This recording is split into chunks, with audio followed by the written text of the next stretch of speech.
TikTok, it's time to rock. Thanks for joining us, ladies and gentlemen. If you're going to be joining us live on the stream, even better. If you're watching a replay of this stream, please hit the notification button, subscribe to our channel. We'll include some social media links also too for the guests that we're going to be talking with today. So go and follow his links to him and also his band. But it's my pleasure, guys and girls, to have this guitar player, this musician on our channel. I've been following this guy through social media for maybe 5 years, and I've been blown away, like a lot of us Van Halen nuts, with not only his band's ability to encapsulate Van Halen songs, but certainly William's technique and his ability and the touch that he has to give us everything that we love about a certain era of Van Halen. So, ladies and gentlemen, it's my pleasure to introduce to the channel, to the show, to the stream, William Kelly, also known as Bulldozer. William, what's up? Yes. Good to see you, brother. Good to see you. Look, you. I know that you and I have been planning this for a couple of weeks to get together, and it's always one of those issues, interesting things that you have when someone's on the arse end of the world and you've got someone in North America, and then we also had daylight saving end here in New Zealand, so that mucked the clocks up, bro. So, but we're here. Yes, and I'm happy. I'm excited. I'm glad to finally meet you, and I've been looking forward to this all week. I've been psyched about it. I feel like I'm about to do a show, like I'm about to play a show. Look, bro, I'm glad you mentioned that, because this is really interesting that you should say that, because we've got a couple of people in the chat, in particular Simon Williams, who's a co-host on the Sunday show that we do on the British Electric Blues show. Mm-hmm. And he's been with us for a long, long time, part of the furniture, one of the producers of the show. And we treat going live like this as it's like a gig. It's a gig, bro. Yeah. And the fact that you've made that connection is interesting, because like a lot of things, you got to prepare, you got to turn up, you got to have a bit of an idea of what you want to talk about, what you want to run through. Be prepared for some mistakes, because that's always going to happen, brother. Yeah, that's my motto. It's when I do shows. That's my motto. Get ready. Yeah. If you do a mistake, Eddie used to say this: you do a mistake, do it twice, so they think you do it on purpose. Yeah. That's interesting. But look. I've got to offer you a few words, bro. Like I said to you in my little short, brief introduction. I've been following you on social media for jeepers. I was trying to work it out. At least 4 or 5 years, and this is one of the great things, the positive things about social media, is that you can connect with people that you share these loves and interests in. And I have to admit, I've got to be honest and upfront, bro. When I saw you and your band play, you guys were doing a live stream. You guys were doing a live stream on Facebook, and it was a practice session, and I was blown away, William. I couldn't believe that I was watching this on Facebook, especially because we're guitar players, and no disrespect to your bass player, your drummer you had at the time, and your singer. We all, you got to have those guys to make up a band, don't you? 100%. Without them, I would only be half of what I could do. I could only do half of what I do. Yeah. So this show's about you, bro. Firstly, I appreciate the fact that you've decided to come on, and you've made some time to come on. Regretfully, because of the time zone and the fact that the guys that normally do the 5150 show with me, Simon Hosford and Brad, who are based in Australia, they've been out gigging last night, so it's early in the morning for them, bro. So no problem, no worries. I understand. Yeah. So I'm sure they'll be happy that at least one of the 5150s is here talking to you. Hopefully, I'll do a good job. But this show's not about me, bro. It's about you. It's about you, William. and where you've come from in relation to the topic, Eddie Van Halen, but Right. also your guitar playing. So tell us, William, where did it begin for William? Wow. Well, as far as playing guitar, I was infatuated with it from a young age. I'm talking like 3 or 4, because I had an uncle. I still have an uncle. My uncle, he played guitar, and I used to go over to their house, and I'd sit in a room with him, and he'd just play in front of me for a couple of hours, and I would just be mesmerized by it. And then I used to go to the toy store with my grandmother, and then she saw me pick up a guitar, and they saw me that I loved it, and then finally they got me one, and my uncle started putting me on the path, to learn. Obviously I couldn't, at that age, I didn't know anything about who was Van Halen, who was this, who was that. I was a baby. So, I was able to teach myself Mary Had a Little Lamb and stuff. And I guess about 6 or 7 years old, my mother's like, all right, it's time you need to start taking lessons. If you could do that on your own, you need to get lessons. You'll probably pick it up fast. Wow. And we started taking lessons with this guy. And, at the same time, my father and my uncle would like giving me all their albums, Clapton, Hendrix, Led Zeppelin, and I was lit. That's kind of like where it started. Was what my father and uncle were listening to. That's where I got my start. Yeah, and which is pretty much what Eddie was listening to when he was young. When he was growing up and everything. The whole Van Halen thing came much later, because I didn't have an older brother or an older sister to show me these bands and stuff. I kind of had to find it all on my own. And I didn't really find it till all these bands out until I got into like junior high or high school. So you're looking at like 12, 13, 14, 15. So when I found out about Van Halen, I was actually, believe it or not, I got into Randy Rhoads first. For some reason, I got that Ozzy Osbourne Randy Rhoads tribute album first. Yeah. And I just remember I loved Randy Rhoads. And then I saw the videos of Van Halen on MTV. I saw, Hot for Teacher. I saw all the Dave stuff. And I loved it. But I don't know. I was just big into Ozzy at the time. Van Halen really took over for me when I finally went to my first concert in 91. And it was Van Halen on the For Unlawful Colonel Knowledge tour with Alice in Chains opening up. And that was my very first concert I ever saw. And I just remember seeing Alice in Chains being like, Jesus, I hope, because my father and my uncle took me. And I remember saying, man, I don't think these guys are going to dig this. This band is a little heavy for them. And I was 13, 14 at the time. And Van Halen came on, and that was it, man. And it was with Sammy. So that was my first introduction to live music, really, a live concert. And it blew me away.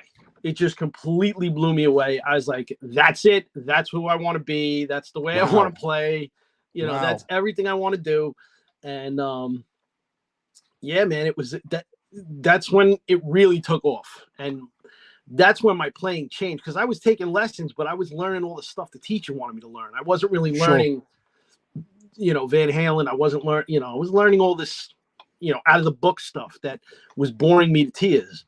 And when I finally, really got into Van Halen, that was when I took off with it. I got rid of the school teacher, and I just was able to pick up. I was able to, I'm still not perfect at it, but I'm able to pick up stuff by ear a lot better than reading music. So I was able to listen to Van Halen and just start picking up those songs by ear. And but at the same time, going through high school, there was other bands that, Van Halen stuck with me the whole time, but I really got into Pantera. That was another band that I was really into for a long time, that I learned all their stuff. In fact, I have a tribute band that I do Pantera songs with as well. And then Metallica came, that I got into Metallica. I got into Dream Theater. It's another huge band of mine now.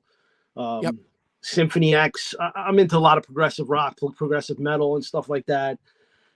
And Paul Gill, all the monster shredding guitar players. When that all gets in, when you're exposed to all that as a somebody who's learning how to play guitar, you're gonna get that influence in there somehow. And some people pick it out on the videos. They say, some people say, he sounds just like Eddie, but then there's a few people that say, he sounds like Paul Gilbert, or he sounds like Dimebag Darrell, or they hear the influences, and I kind of love that. I love that people actually know where I'm coming from in certain aspects. You know what I mean? Yeah. I'm glad you mentioned Dimebag Darrell. I'm glad you mentioned him, because I thought when I watched a couple of your videos too, you've got a wonderful sweep that he uses. So yeah, that puts that into perspective now. Yeah. That was another concert that I saw. That was, I guess I was like 16, and I saw Pantera for the first time, and it was another, like, in my opinion, the two monster bands that really changed my life for music is Pantera and Van Halen. They seeing them live, both of those bands live, was almost like a religious experience. I don't know. If you've got to see Van Halen. I'm sorry. No, it is a religious experience. Look, I only saw Van Halen once, brother, and that's when they came to Auckland in '97 when Gary Sharon was with them. So I went up with some friends of mine, and I'm going to tell you something, bro. We didn't care. Yes, I would have loved it had Sammy was the singer, would have loved it. But we didn't care, bro. We were excited. We were going up there to watch to see Eddie Van Halen. That was all that we. And then when we came back from Auckland, we were on cloud nine, like a lot of us, having experienced seeing Eddie Van Halen.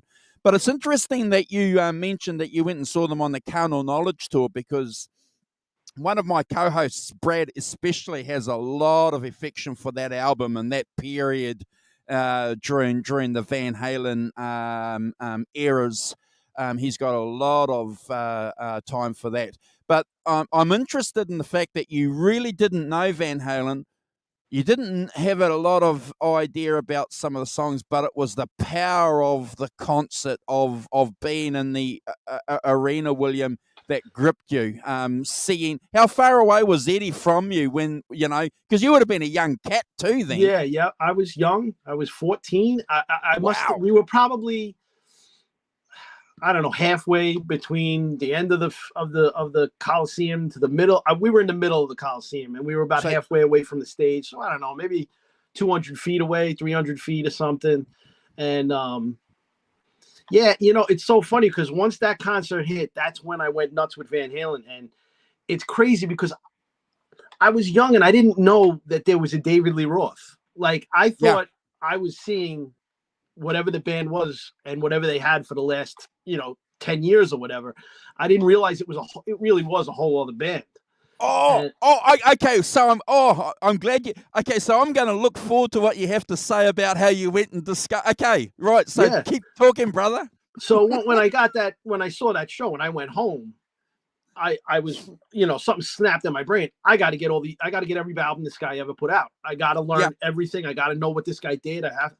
And I started going back. I started reading all interviews, and I'm like, oh, there was a whole other. Well, even though it was one member, it really was a completely different band because, he, whatchamacallit, he, the way they changed their style from Sammy, from Dave to Sammy, that was a big change. Big time. Again, I love all of it. I love everything that they've put out. I love Sammy. I love Dave. The Gary Sharon album, I like it. It's probably my least favorite of all of them, but the tour the tour was awesome. Yeah. I love the set list of that tour. I enjoyed it, and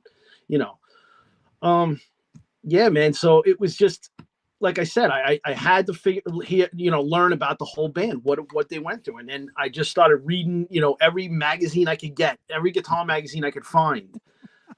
Every interview, because we didn't have the internet back then. We had you had to go buy Guitar World, you had to buy Guitar for Practicing Musician, you had to buy Guitar Player, you had all these magazines to read about what he's up to.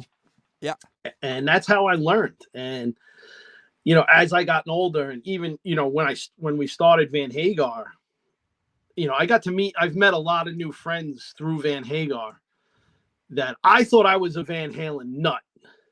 And I met these people and I'm nothing compared to them. There's people out there that know things about Van Halen that I would never even thought to think about learning. I mean, the perfect example, the drill on Pound Cake. Yep. These guys know that you're only supposed to have the battery charged to 40% to get the correct sound. I wouldn't ever thought to do that. You know what I mean? Like, how do you even find that out?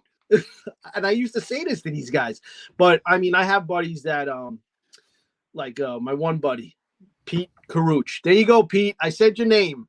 Hey, Pete. I look, and I'm going to talk about what you and Pete do on social media. You guys, what?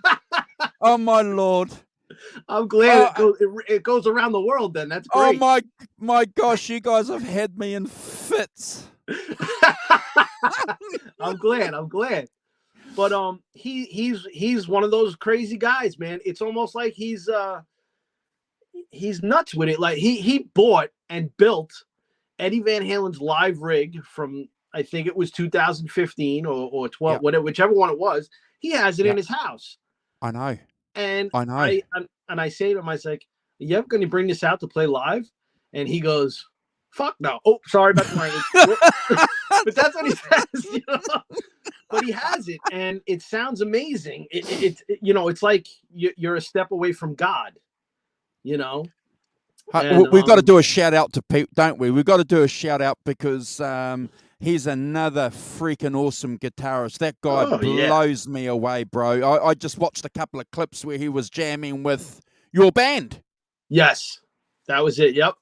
And he's doing 5150. Yes. Yep.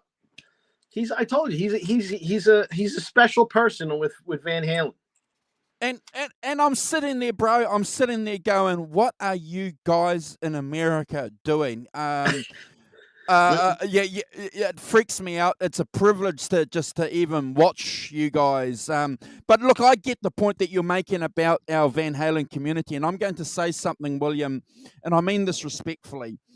Since Eddie's passed, I think the fact that our Van Halen community isn't bashing each other over the head like we were doing a few years ago. I think we've calmed down a little bit. We're mindful now that it's about the music and the legacy.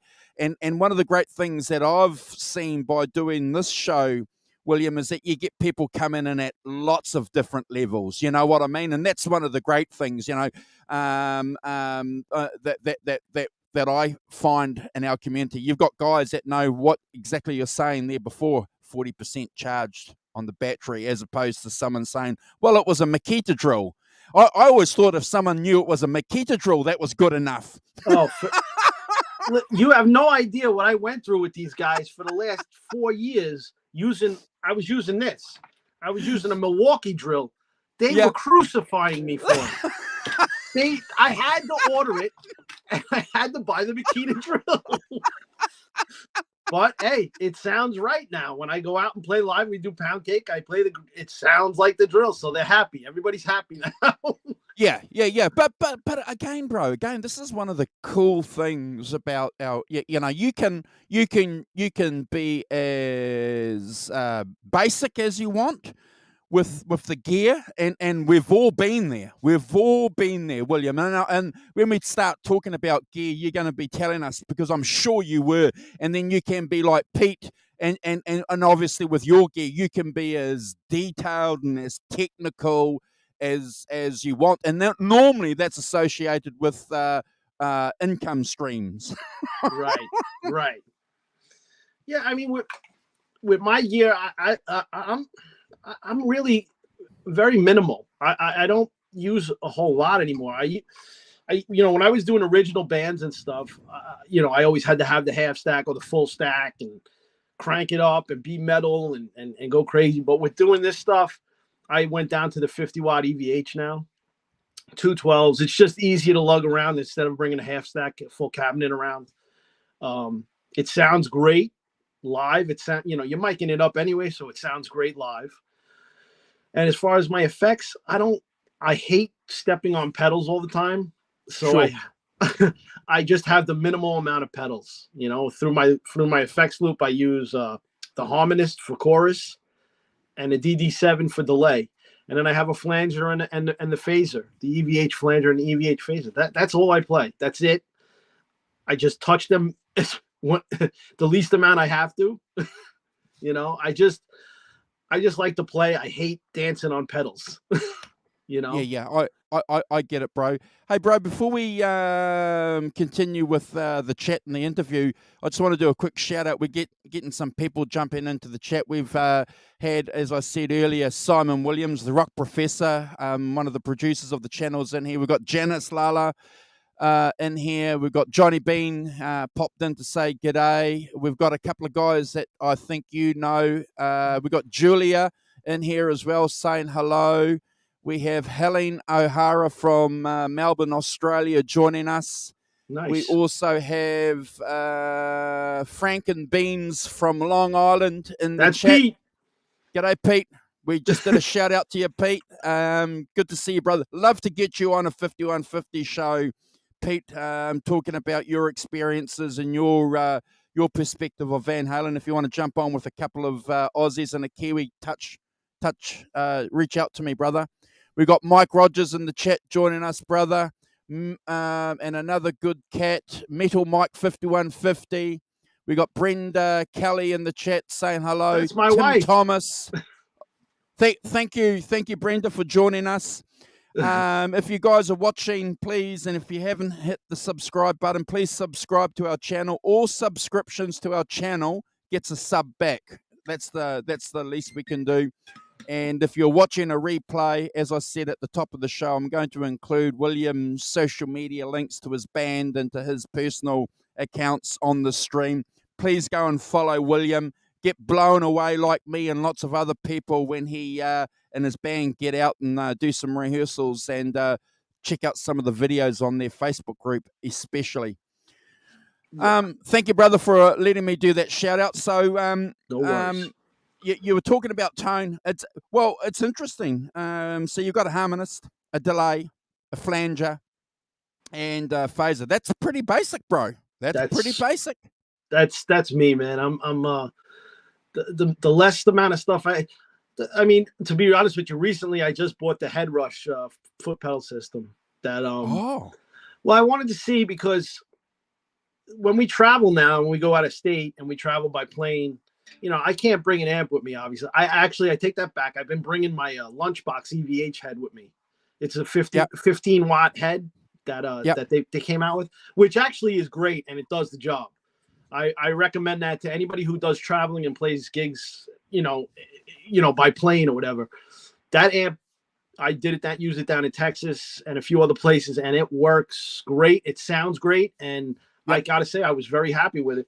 But I'm even looking to the point where now they're coming out with these pedals that you can go direct into the PA. Yeah. And I got this one. I got a good deal on it. Yep. I start playing with it. Does some really cool things. Yeah. But I just love that warmth from a tube amp, man. It just doesn't do it for me. I need that warm tube feeling that you get out of a tube amp. They're very close. They're getting closer, but for me, it's just not there yet. So look, I agree with you, bro. I just a couple of weeks ago got a NUX MG30, which is a relatively inexpensive processor. That's similar to the Head Rush. It's very similar to that, and I got the Head Rush 8-inch cabinet to go with this unit as well. I've got to tell you though, bro, from my experience, the software on these amps and the effects, it's getting better. It's better than what it was 10, 15 years ago, bro. I agree with that 100%. It's very good. I've got a Yamaha THR30, which has a pretty good rapport amongst Van Halen fans, especially for getting some tones. Right. But look, I have to agree with you. My blues breaker, when I play my blues breaker here at home through my aux box, because you can't turn a blues breaker amp up loud, but even with the aux box attenuating it, that space that you get between the strings on your guitar is so different, isn't it, than playing through a processor. Correct. And only a guitar player knows that. It's that delay that you get. I mean, It's I'm sure if I did use that head rush at a show, people wouldn't notice it, but I would. And that you're right. Guitar players know it. They know well, what we're talking yeah. about. Well, you know, obviously with the borders opening up, William, and you guys being able to travel and playing a lot of gigs, it's probably something that, you know, you might have to get your head around a little bit more, you know, because as you said, when we started discussing it, you know, you just throw that in your bag.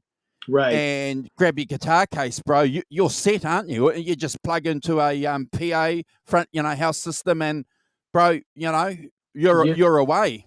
That's exactly what my goal is. That's what the goal is for traveling. You know, that's what I would like. It would just make life so much easier. And look, I'm not getting any younger. I'm 45, and I got to be honest, carrying these cabinets around and not doing anything good for my back.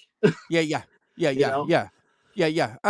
I'd be interested. We've got some guitar players in chat. I'll be interested to see what they think about these head rush systems that are out there. These, you know, this modeling processes that are out there. What's your experiences with them? Because one of the good things, though, I have to say, William, from my perspective, when I'm chasing Van Halen tones, you get good high gain tones from these processes. If you're looking for like a classic Fender tone or something like that, a little bit difficult, William. You know, getting just you know, just a clean amp tone or something like that from my perspective. But because you've got these abilities on some of these units now to have a lot of these effects, you can get a little bit closer to some of these high gain tones from my experience. No, I agree. Like I said, a lot of the heavier tones are very easy to get out of it. You get some nice clean tones out of it. I don't want to say it would be like that Fender style sound, or, you know, Fender Deluxe combo, you know, or the Roland clean jazz. Yeah. Those are very hard tones to get out of those things, I would think. But I definitely, you know, I enjoyed playing around with it. I can see somebody in a studio using that, and they wouldn't need amps anymore, because in a studio you could double up and you can make it sound as fat as you want. But like I said, for me going live, it's just tubes is still winning it for me, you know. Yeah. So when you record anything in your studio, so you're miking up your amp, you're going direct off your cabs. Let me take that back. When I still do record original songs, I still write originals with a couple of friends and stuff. And whenever I do that, I have a program on the computer for, you know, amps. You know, those amps on the Pro Tools that you can use to just demo with. Same, sure. You could use the head rush as well to demo sounds with. With the head rush, I think, like I said, I think you could do a lot more. I think you can get a lot better tones through recording with the head rush. But when I'm ready to record and I'm ready to do the real thing, I'm micing it up. Every time I'm micing it up. Awesome. So I just want to go back to what we were talking about earlier, as far as, you know, you learning the guitar. So and you said something quite interesting. You said that you hear you're a guitar player that obviously likes to listen to something, and you sit there and you can work it out. You prefer doing it that way. You don't want a chord chart or anything like that. Well, I'll say this: when I first started listening to albums, I mean, if there was something I liked, I listened to it on end until it was committed to memory. Once I was able to get the songs committed to memory, I didn't even have to practice it. I could pick it up and I could start playing it. And again, the way I was playing it probably wasn't right as to the way the original person played it, but I played it pretty close. that was just, I don't know, it was just something that I was able to pick up on. I don't know how, I can't explain it. I can't explain how that happened. But as we've gotten older and, you know, the internet's here, YouTube is here. I am not going to lie to you, dude. I watch a lot of stuff on YouTube, you know, watching all the things Paul Gilbert does. That guy blows me away. John Petrucci from Dream Theater, another monster. Yep. Obviously watching all the videos of Eddie. Having YouTube is a huge tool for any guitar player right now. Learning to play any of this stuff, you'd be crazy not to want to see some of this stuff. Another reason why I probably don't play everything note for note is because, you know, you're watching these videos of Eddie doing his thing. And you know, he did things that maybe you can't even really see on the video, but he's Eddie Van Halen anyway. I personally, look, I know I've watched all these guitar players, all these tribute guitar players all over the world. I've watched that guy in Australia who did the first Van Halen album. He was incredible. He was Simon probably Hosford. you obviously know him. Yeah, he's one of our co-hosts, bro, on this channel. Yes. Oh, okay, there you go. I didn't remember his name. Yep.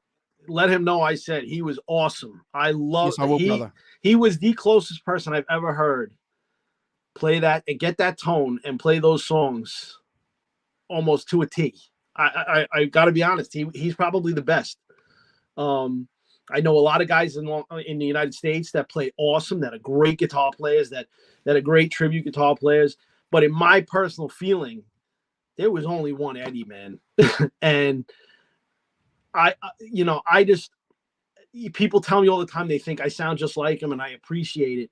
But there's only one Eddie, and it's hard to explain unless you saw him. You saw him live. I got to see him live with every singer. I got to see him with Sammy, Dave, and Gary. There was no.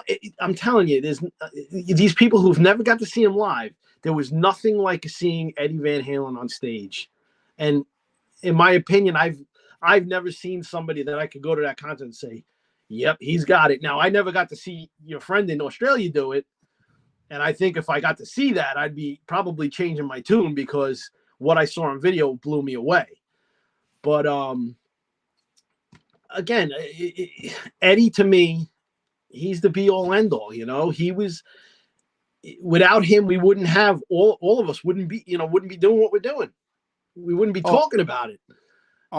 Look, I agree with you, bro, and that's one of the great things about music, and this is one of the great things that we like doing on our channel here is celebrating all these great things about music. Simon Hosford would be humbled by your comments about him, bro. I'll make sure I pass that on. You'll need to come back and do a show with Simon Hosford, bro. You're going to have to come back when we're going to have to work out a time. No problem, definitely. And get Simon on. Like I say, he's a co-host here on the 5150 show with myself and Brad. He would love to hang out with you and talk about the stuff. So he's spoken about how he got that tone, bro, on that gig for the Melbourne Guitar Show. He did that through a Kemper. Oh, Kemper. Yes. Wow. Yes. Yeah. And on the fly, bro. I won't spoil the process that they went through to record that. I think you need to join us for a show and participate in that conversation because it's inspiring, and I know he'd be humbled by your comments because when I sit back and he sits back and everyone sees what you do in your band for another great guitar player to recognize that's always fantastic. But look, I agree with you, bro. One of the great things about our channel and getting together with people is to talk about the power of music. I agree with you. I was so happy. Brad and I were so happy to see Eddie Van Halen live, albeit with Gary Sharon. But you know what? We got to see him, Will. We got to see him. That's it. We lived in a time you got to see him live. And when I saw him with David Lee Roth, that was definitely a nostalgia moment because when I grew up, that wasn't what I grew up on. I grew up with the Sammy stuff, and just to see the David Lee Roth era and see what it was about, it was cool. It was really, really. I mean, Eddie was the star of the show, no matter what. He was the star. David even said it during the show. He's like, I know you're all here to see Eddie. I know he gets your butts in the seat, but I get to scream at you for the next 2 hours. I mean, Dave said that. You know what I mean? And you know, it was cool to see him and Dave on stage doing their thing. You know, I'm sure back in the 80s it was a different thing altogether because they were young, they were on fire, they were. Yeah. Oh, I mean, just watching the old videos of that stuff, you could tell. I mean, they owned that crowd wherever they played. They owned it. Yeah, yeah, I agree with you, William. Yeah, you know, one of the great things that we've done on this channel recently is we've gone through and we've ranked the tracks on Live Without a Net with a couple of guys. And if anybody's watching the replay and they want to go and check out the channel and watch those videos, please do. But one thing here for us in this part of the world, William, that we didn't get, that you guys did get in the United States, we didn't get any video footage, bro, of Van Halen. You know what I mean? We mean of we the had old stuff. You mean? Even with when Sammy was in the band, you know, we had the videos, we had the Panama, we had the jump videos on television, but when that Live Without a Net VHS dropped, William, and we got to see the first time ever here in this country with my friends, young guys, and what when did that 86, 87 when it came? Yeah. It was like it was phenomenal. We just sat there, and you said it before. It was like a religious experience, bro. We're actually seeing Eddie doing the stuff. Right, 100%. That was probably another big thing for me, seeing that video. Best of Both Worlds was the video that was being played on MTV in the States at the time, and I was just seeing the whole. It was Eddie, but just seeing the whole band, you know, when he did the walk across the stage and you know, through that whole song, it just sucked me right in, man. It sucked me right in. I just, you know, you want to be a part of that. You want to be a part of that whole, you know, you know, just that whole scene. So when I finally did get to see that show, get to those shows, man, it was just, it was a religious experience. It really was. Yeah, we've got some cats jumping in the chat. We've got Tim Thomas in here, Robert Ranford jumping in, saying hi to you as well. We've got Hugh Caldwell, another friend of the channel. Nelson Rodriguez, another good friend of the channel, jumping in, saying hi. So if you guys aren't familiar with William or his band Van Hagar, guys, come back and check the show later and go back and follow some of the links. If you're on Facebook, go and search Van Hagar now, and you'll find William's band there. Like that page, like his page, and subscribe to it and get blown away. Then you get a bit of an appreciation of what we're talking about. Look, I agree with you, bro. I think one of the interesting things about Sammy Hagar, especially when they came into the band, we got this feeling, and we love talking about it, that they were a gang. And this is one of the great things about being in a band. And you do it. You know, you've got a gang. You know, you've got a bass player, a lead singer. You guys are brothers. You know, you're tight and you hit the stage. Yeah, that's the whole thing with us. It's more than that. We're like family. You know, like we all, forget it. It's me and the singer we've known each other since I'm a kid. The bass player. Hey, Caleb. Got Caleb in the chat saying g'day to you. Oh, Caleb from Nerd Halen. What's up? What's up, Halen, Caleb? Yep. Like I said, the singer Mike, I've known him since I must have been 13 years old when I first met him. But he was never a singer until I made him sing. Wow.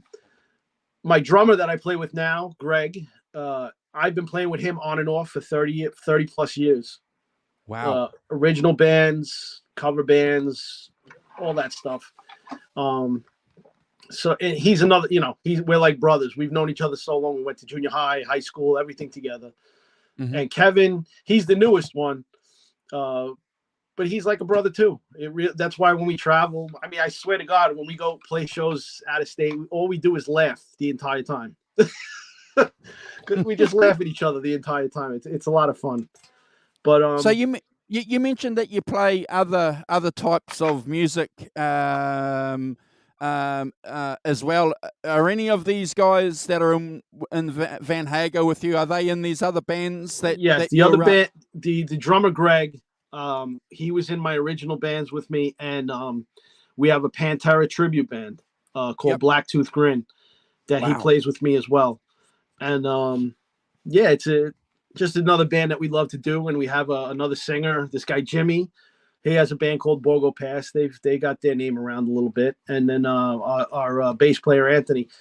That's another fun thing, man. Like I said, those two bands, they're the probably my biggest influences. And he Dimebag and Eddie, Dimebag would have told you himself. Without Eddie, there would have been no Dimebag. Correct. You know, somebody said something once in an interview. I don't remember who it was, but I remember them saying, if you want to play like Dimebag, learn how to play like Eddie first. And I believe that. I think that's true, man. A lot of, just playing both bands, you have to be the guitar player to know this. There's a lot of similarities between the two guitar players, even though it's totally two different spectrums. You got Dimebag, who's an extreme metal guy, Sure. to Eddie, who's, the rock shredder, the rock king. But there is a lot of similarities when you're playing, and you notice it when you're playing. You know what I mean? You notice it as you're playing the songs. He was very influenced by Eddie. That's all I can tell you. I Yep. wish I could explain it better, but I can't. No. I think we get it. So getting back to your Van Hagar band. So you guys obviously gig, and you've got a gig coming up on your social media. I noticed that. So does it matter where you guys gig? Are you a band that that's happy playing at a birthday party? Well, we kind of stick to venues that have stages and PAs and lights. Okay. We've got offered a lot of private shows and stuff like that, and to do a private show is tough because then we have to bring a PA. We have to figure out where they want to set us up and blah, blah, blah. We're not opposed to doing them, but like I said, we pretty much stick to the venues that have everything that we need. Yeah, our next show is next Friday here in Long Island. It's actually a hometown show. Place is called Stage 317. We've never played there before, but we've seen it, and it's a beautiful venue. We're looking forward to it.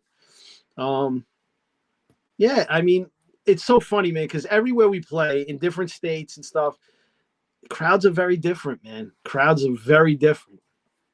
And sometimes, out of state is better than playing here because the crowds are just so insane. You know what it is with Long Island where we live? There are so many bands here. There is so much going on every weekend. There's so many different bars and venues and clubs. It's very hard to get everybody at one place. Wow. It's very hard. So when we play, we get a good crowd and good turnout, but I'm sure there's another band playing, 15 miles away that's having a great night there too. Yeah, where they're playing. And when you want to have a night where you have 300 or 400, 500 people, it never gets that because there's always another band playing here. It's just so much. It's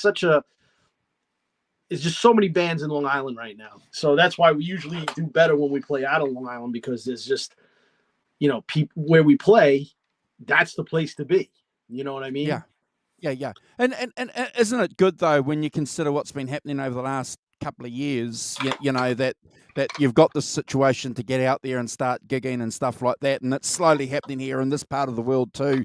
That's one of the reasons, William, why our other two co-hosts aren't here because they were gigging last night. So we can't put too much pressure on these guys because the first call was always when we were doing this show that the gigs were going to come first and recuperating and recovering. Totally understandable. I totally get it. Totally. Hey, so I want to get back to guitar playing again too, and we've got Nerd Halen here in the chat too. So we've had him on a show a couple of times too, and he always said to us, that it was always interesting when he was playing that you get these guys that would stand there and they would look and they would, scrutinize the playing and stuff like that, and they would nod approval or frown if you didn't, do something. Does that kind of attitude bother you, or does it motivate you when you've Not got at all the all. guitar players standing in front of you and they're looking at what you're doing? Honestly, when I'm on stage, I kind of go into a mode where it's just like, you saw the name that I have on there, Bill Dozer. I just put my head down, or I do my thing, and if somebody doesn't like it, that's up for them. That's for them to, they don't have to hang out if I'm making it, if they don't like the way I play. I mean, you're never going to make everybody happy. That's the bottom line. And I'm up there doing a tribute to the guy I love, that was a hero to me. Again, like I said, I haven't heard, aside from your partner, anybody perfect to Eddie, of all the players I know, but they're all great. I play with my own little flair, I guess, and it's going to come through because that's what I do, but I do my best to make the songs, to make everybody enjoy the songs. I do my best to keep it in line with the way the songs are. But again, like I said, I don't have Eddie's DNA, Sure. And that's kind of the way I've always approached any cover songs that I do. I do it to the best of my ability, but there's always going to be that little DNA. I mean, because to be honest with you, I was an original guitar player writing songs before I really started being in cover bands and stuff. Sure.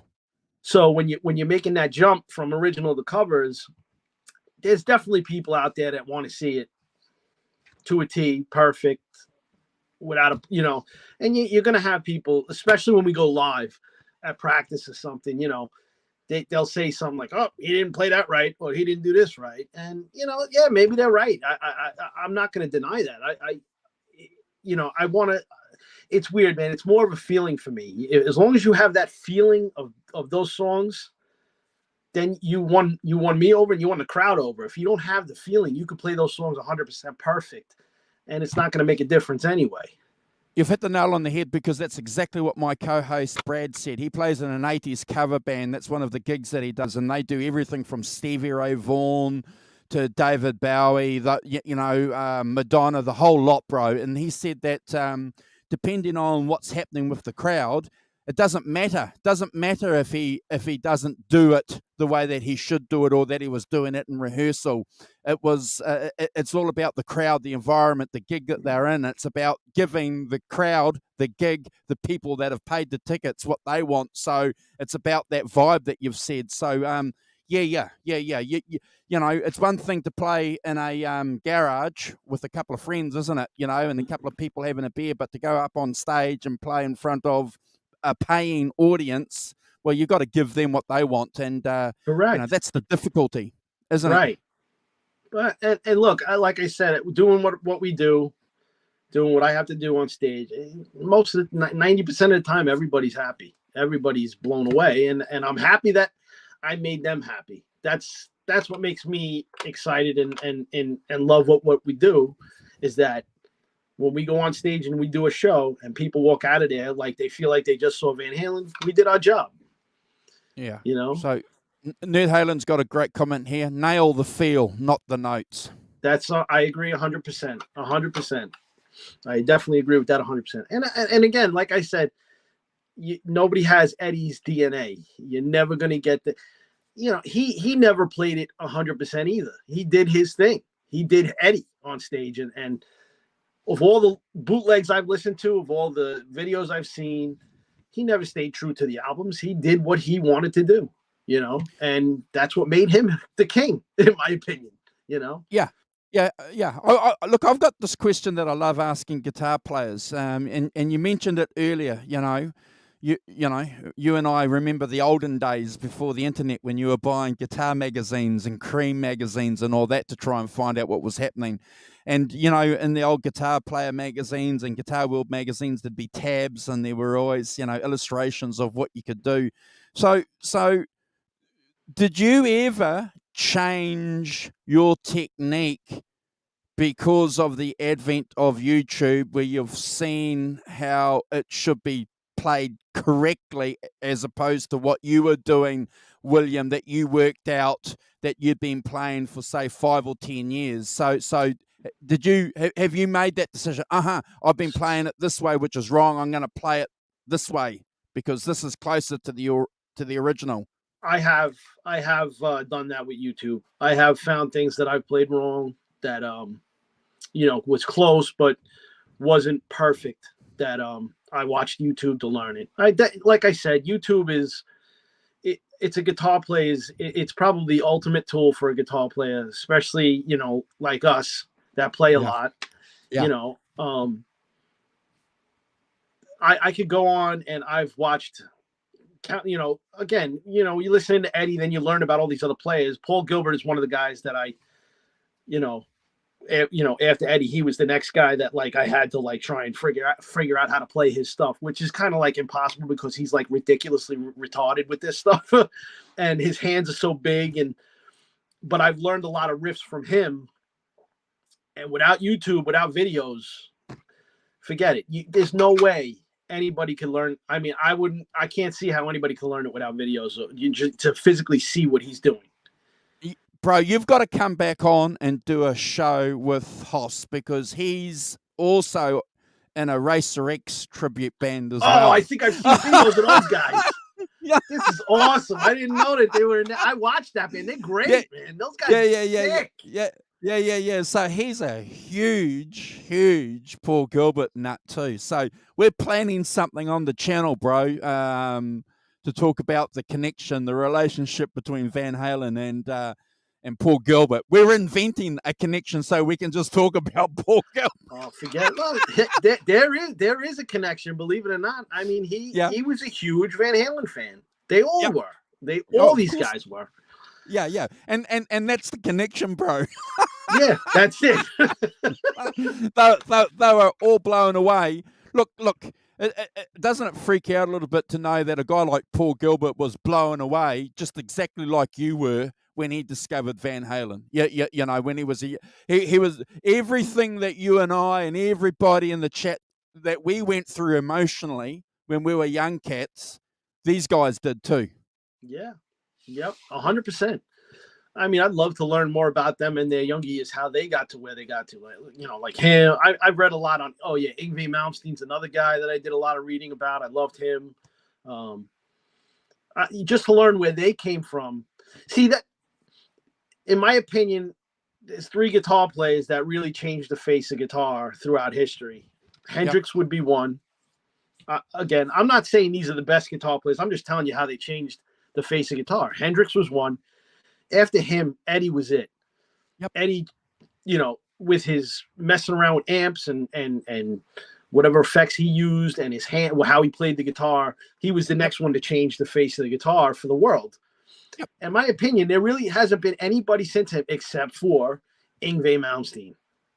Yngwie Malmsteen came out, did his neoclassical shred, and everybody came out doing it right after him. Yep. And in my opinion, he's another one. Nobody shreds like Yngwie. Say what you want about all his albums he's put out in the last 20 years. Yep. They're not that great musically, but his shred has not changed, and nobody plays like him. And that's just my opinion. Those are the 3 guys the 3 pillars that really changed the face of guitar. Don't get me wrong. There's other players out there that are Gilbert, Vai, Satriani, Petrucci, Michael Romeo of Symphony X. All these guys are monsters, and they're some of my favorites today. But those 3 guys really changed the way these guitars are made today. The way these amps are made today are because of them, in my opinion. Yeah, I agree with you. Certainly, because I'm a rock and roll blues nut, so obviously, Hendrix beyond any doubt. But yeah, this is a conversation we have often on this channel.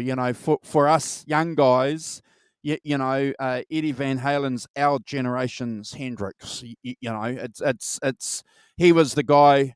Hey, Fruitcake Tony. He was the guy when I was your age too. When I was 13, 14, he was the guy that all my friends and I wanted to be. You know, he was it. Yes. And not much has changed, bro. Some years later, we're still here. We are through the advent of social media. You and I and other people. We got 17. We had 20 people in the stream watching us at one stage, just talking about Van Halen. Isn't that amazing? It's great. It's great. But it's also, I hate to say it, but it gives me a little sadness too, because when we're all dead and gone, the Yep. people our age in our 40s, 50s, whatever. Yep. My son is into Van Halen. He's 10 and he loves listening to it. But when I go to see my daughter and her friends and they're 14 and 15, they're not listening to that stuff. Who's coming out soon who's the next rock band coming out that's going to, get people interested in rock music again? Well, look, we have this conversation often on our channel, and Simon Hosford last night on a show that we did, he mentioned something really interesting in relationship to the Foo Fighters and with Taylor's passing. He said that if it wasn't for the Foo Fighters through the 90s and through the early 2000s, we wouldn't have had a rock band in the top 20 and representing pop music. And I think he hit the nail on the head there. Well, I think, yeah. I agree with you. I agree. Look, I'm not the biggest Foo Fighter fan. I just never really got into. I was always the Van Halen. That was, the heavy, the shredding guitar. That's me, man. I need to be, blown away by that. But I will not say I don't have. I'm not saying anything bad about the Foo Fighters.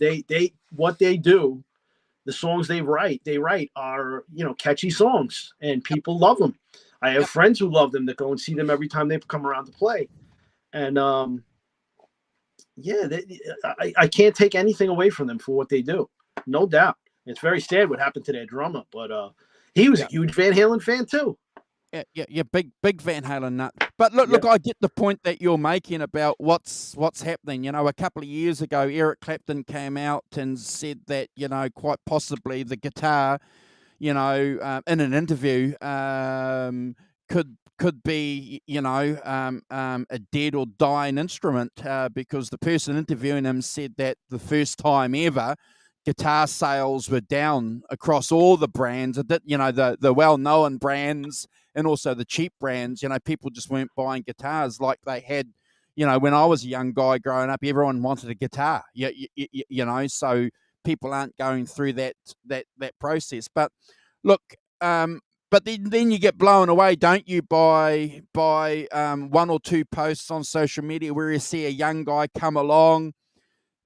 We had Hayden Crone on our channel here, bro, a young Australian guy, a 13-year-old guy. We interviewed him. This young guy is playing Van Halen riffs, bro.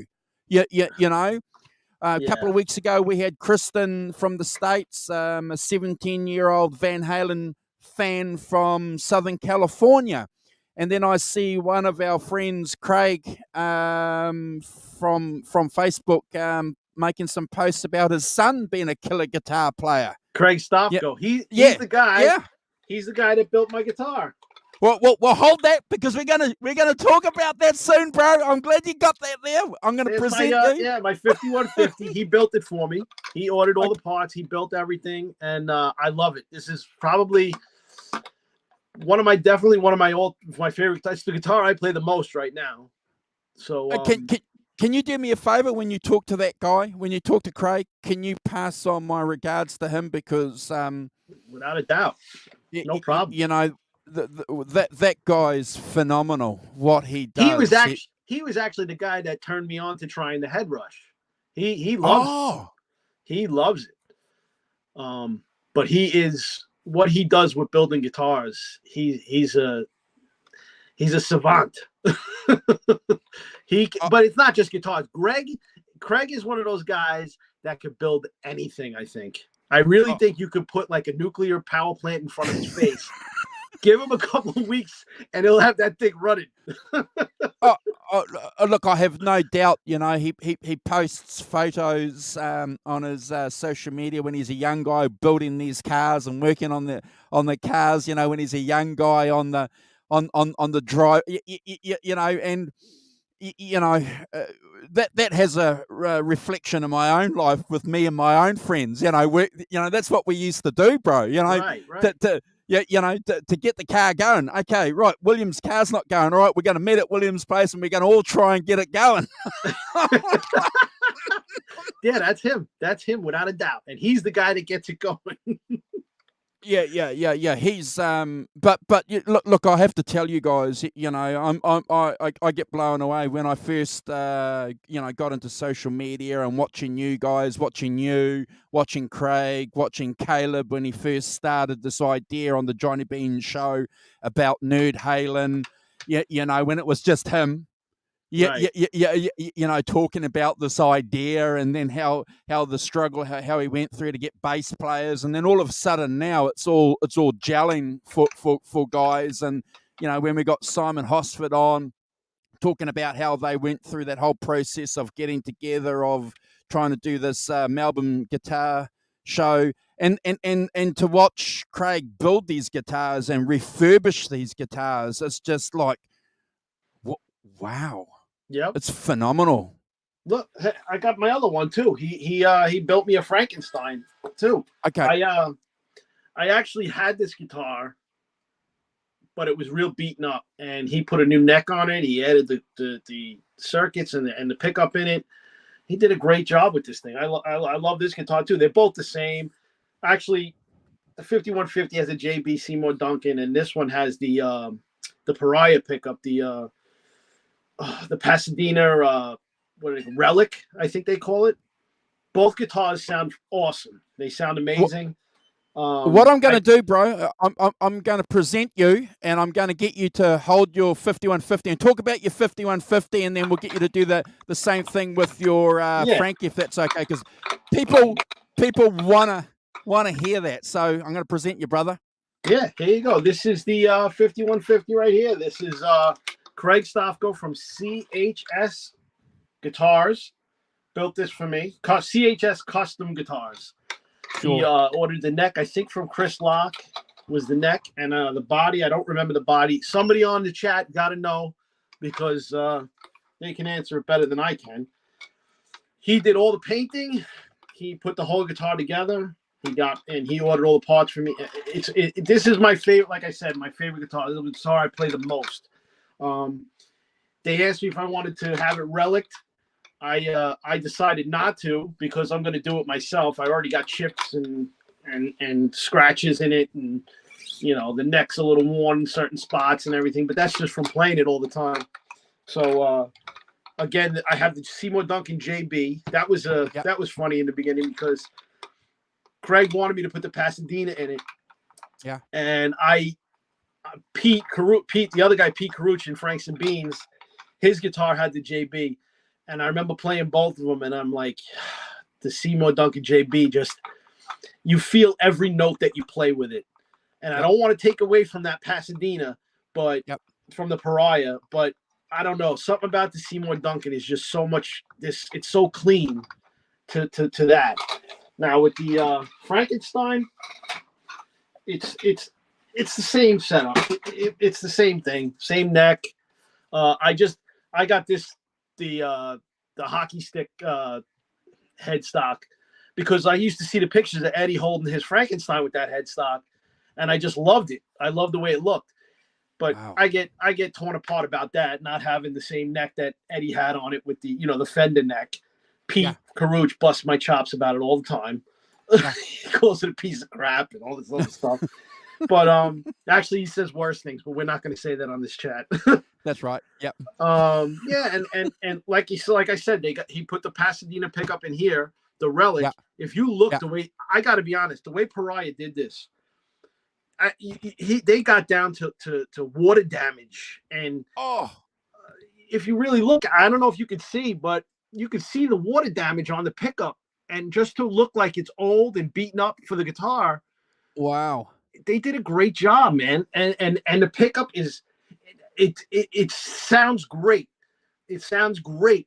It just doesn't have the cleanness of the JB, in my opinion. That's the only thing I could say. But yeah, those are the two guitars I use. I used to have a the EVH, the EVH Frankenstein. I used to have that. Yep. It never. I mean, it was okay. It just the feel of it. It just felt kind of like it doesn't feel like those. Not at all. Those are like made for my hands and my body. That guitar wasn't made like that. I also had a PV Wolfgang standard, I think, that I had painted with the stripes and everything, and I put a Wolfgang pickup in there. That pickup was great. I'm just not a Wolfgang guy. I'm not crazy about the body style. It just doesn't feel right to me. That's really old. They sound great. Just I look, I agree with you. My EVH 5150 that I got 4 or 5 years ago, I've done some custom work to it too. I took the Wolfgang pick out because it was too icy. It was too icy, too edgy for me. Well, and I put a JB in there. So I'm a JB fan, bro. I agree with you. But I'm not in the caliber of guitar playing that you and Pete and Nerd Halen are, and I'm just a hack. But look, I agree with you. The JB certainly has. It's not as icy. It's not as cold as the Wolfgang to my ears. Right. But that's one of the great things, though, about guitars, though. Look, with custom guitars, you can get a guitar built that's going to suit you, and Craig certainly did that. I got to tell you, bro, that 5150 you got. How long have you had that 5150? We got it. It's almost 3 years now. I guess I've had it. It's a beautiful, beautiful guitar. I love it. I'm a 5150 nut. Yeah, same here. That like you said, you how old are you? You got to be around my age, right? You're 50. Yeah. I'm You're 29. In my age group. You're in my 29. age group. You're 28. That was the guitar. That was the first guitar I really saw, other than the Jump video, which had the Frankenstein. Yeah. And I fell in love with it then, and I had to get one. I had to have it. And I see in the background you got a Music Man, though, huh? Yeah, I've got a Music Man as well. That's Music Man Axis. It's a 97. Great guitar. Now the Music Man guitars, I like them a lot. I like them better than the PVs and the Fenders, in my opinion. Yeah. I'm a Music Man nut too. When this video came out, this DV video came out, and I remember sitting there with my friends having a couple of beers, William, and watching this because it was an event. It was a Thursday night, after work, watching this, and then this, because we'd seen photos of this interesting guitar beforehand, because it wasn't a striped series guitar, and it's like, what is this guitar?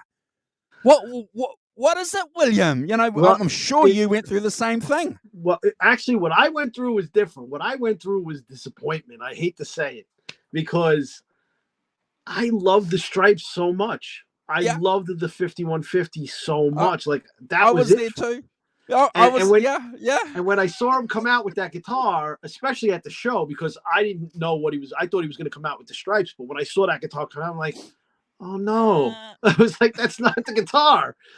But as I've gotten older and I've got to try a bunch of those guitars, I think they're incredible guitars. The Access and the Eddie Van Halen ones, they're both the same. They're both the same in my, Look, I agree with you. I slowly warmed to it over time. And again, what's really interesting about doing these social media things, okay, so I didn't know what the difference was between the Music Man bridge or the offset saddles. And we had a guy come on here and he told us, so I had a look, and so my Music Man's got offset saddles, and they're saying, oh, no, it can't do if it's an Access. And then someone else said, oh, actually, well, they did, when it must be an early Access, because when Eddie pulled the trigger and went to PV, they still had some bits and pieces there. So they got me to measure the neck at the 12th nut. So I did that, and they said, so that's one of the Music Man EVH necks as well, too. So what year is it? It's a 96. So they said, oh, well, that makes sense, because they would have had some stuff. I'm going, oh, okay. So I wouldn't have known that. Well, had it not have been for hanging out here doing social media. And this is the stuff that we like. Again, I'll say that with all these guys that I've met, man, these people they know things about. Ugh, I couldn't even think how to even come up to think about and learn about this stuff. Another friend of mine, this guy Rob Johnson. I don't know if you know him. Do you know Rob We know Johnson? Rob well. Yes. Rob has Wow. every guitar that Eddie ever made, ever had in his house. And I went to his house, and he showed me the room, and I Oh, was in Eddie Van Halen's vault. That's the way I look at it. I was there, and he's got everything, every guitar you can think of that ever was in a picture with Eddie. He has in his house, and they're all top of the line guitars. They're yeah. all top of the line, and Yeah. again, he's got things that I wouldn't even think about. Like he's got the Rasta guitar. He's got the double necked yellow striped guitar that was from Dive It Down. He's got Sure. the Circles guitar, but the guy who made the original Circles guitar made that one for him. And Yep. these guys, like I said, I met Pete, and then I met all these guys from Pete, and they just blew me away with all the information they had. Some of it is information that I don't think I could ever use, but they know it.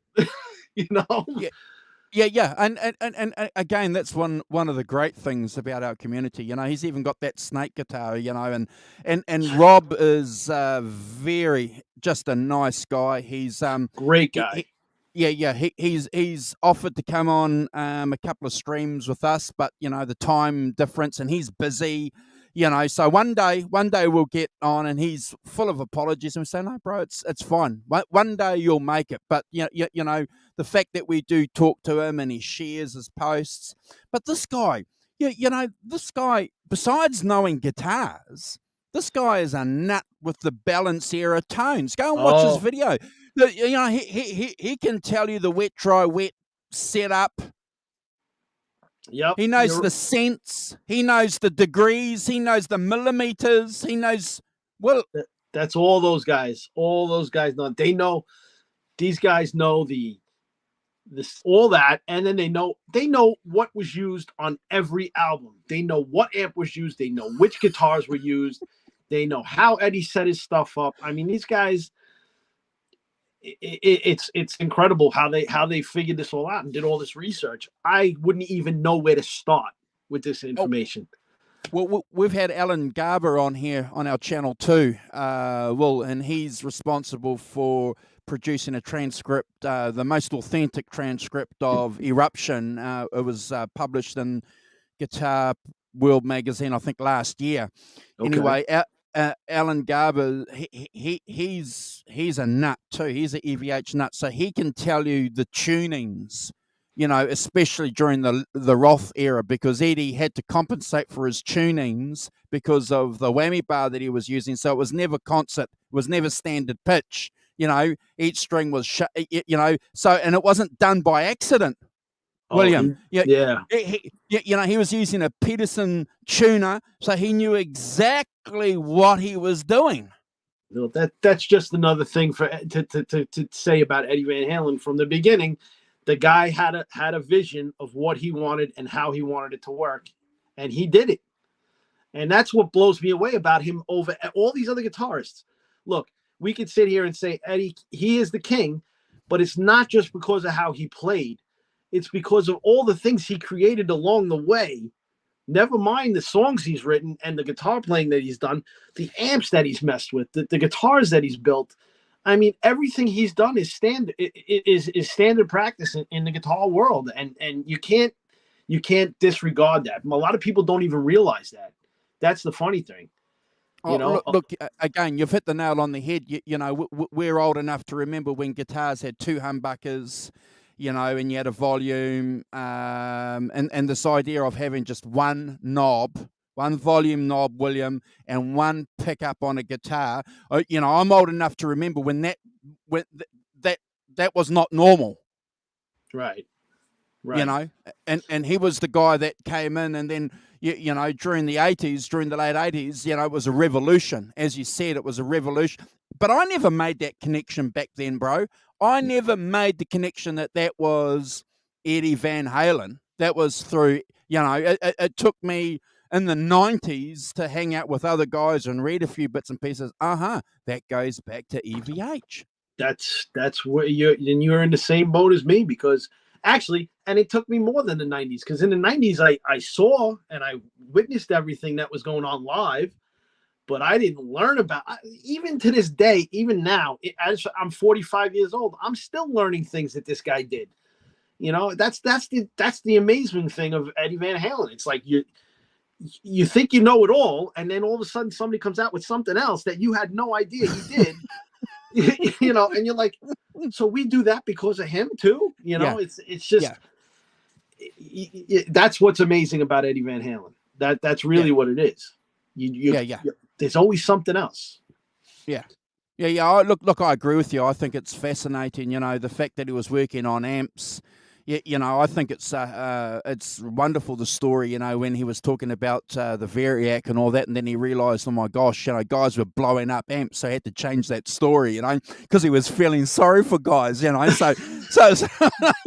oh my God. It's like, I don't want these guys, blowing up their amps because, I'm just saying a flippant comment, during an interview, so. But right. Look, I agree with you. I think that connection that Eddie had, besides being a guitar player and besides being a songwriter, filtering through everything else, it's starting to come through. We were lucky, William, to have Brad Tolinsky and Chris come on and do a show with us. I've been on a couple of times, talk about their book that came out last year, and they knew Eddie. They got to hang out with him at 5150. They saw everything that you and I imagine with their own eyes. And so what these guys are writing in their books, William, is always going to be the gospel for guys like you and I, because they knew Eddie. They're not rehashing old articles, bro. So that's why these guys will always be in Steve Rosen's book. When he drops that book, that's 500 pages. That book is going to set the benchmark too, isn't it? Yeah, without a doubt. Without a doubt. I've read all the books. I've read every book that I could find on Van Halen. I've read them all. And, the one that really blows me away is the early years of Van Halen. Have you read that book? Van Halen, the early years. I forgot who wrote it. I forgot the name. Yes. Just hearing about the parties they've done, in neighborhoods where 2,000 people show up to somebody's house to see them. That's unheard of. That's unheard of. You would never see that today. I mean, I've done some outdoor shows where, in a backyard with my friends, where a couple of people showed up to say, "What's that noise?" But you got Van Halen cranking it out, playing a show, and 2,000 people show up in a neighborhood. I just remember reading that, being like, that doesn't happen. That does not happen.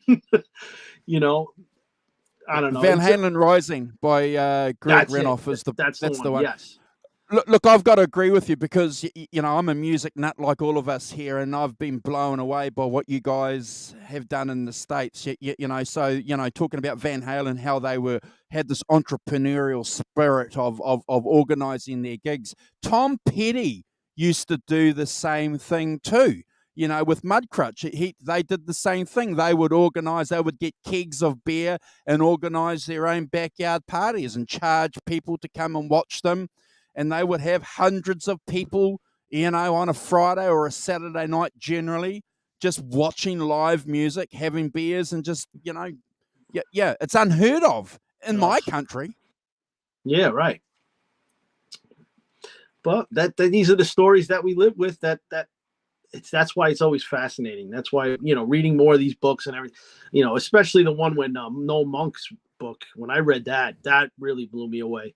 Just a lot of the things that you heard. Some of it was kind of sad, the way things happened with that band. But at the same time, you're in that, what you want to hear. You want to hear about the behind the scenes stuff, and he really talked a lot about a lot of it, man. And it blew me away. It blew me away, that book. Yeah, look, I agree with you. I think it's a fascinating book from his perspective, because it gives you everything. You're right. We want to hear about the flaws, don't we? We're old enough now to take those bad bad stories and put them together and realize actually, that's who we are too as men, as human beings. Yes. I'm not the perfect angel that my mum, thought I was. We all have our little secrets from the that we've been throughout the years. I mean, everybody's got something, but and that was Eddie too. Yeah, but Yeah. I agree with you with Noel Monk's book.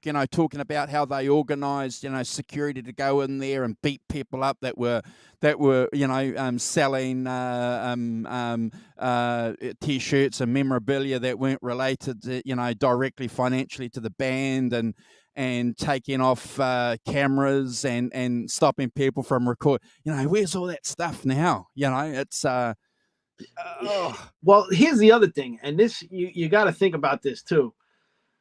They were always a quiet band. Nobody ever really spoke about what was going on. Hardly, you didn't hear any. Not until recently, you never heard anything.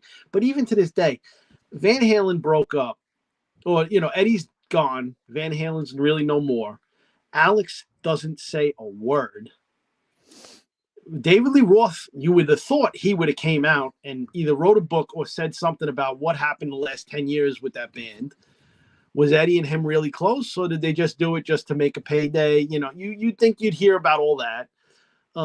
There are people that I know that know people who were in that scene with Van Halen throughout that time that know what went on, but they don't speak about it. Like almost like they must have signed a some sort of waiver or a gag order. Don't speak about this or you're going to get sued or something like that. They have to have, you just think about how quiet that band was over the years with all those people running around that never said anything on what was going on. It's interesting you should say that, because Caleb's in the chat, and I think on one show that he did with us, he said you got more chance of breaking into Fort Knox, right? Than and he's the guy, and he's somebody that would know more than any of us because he's there.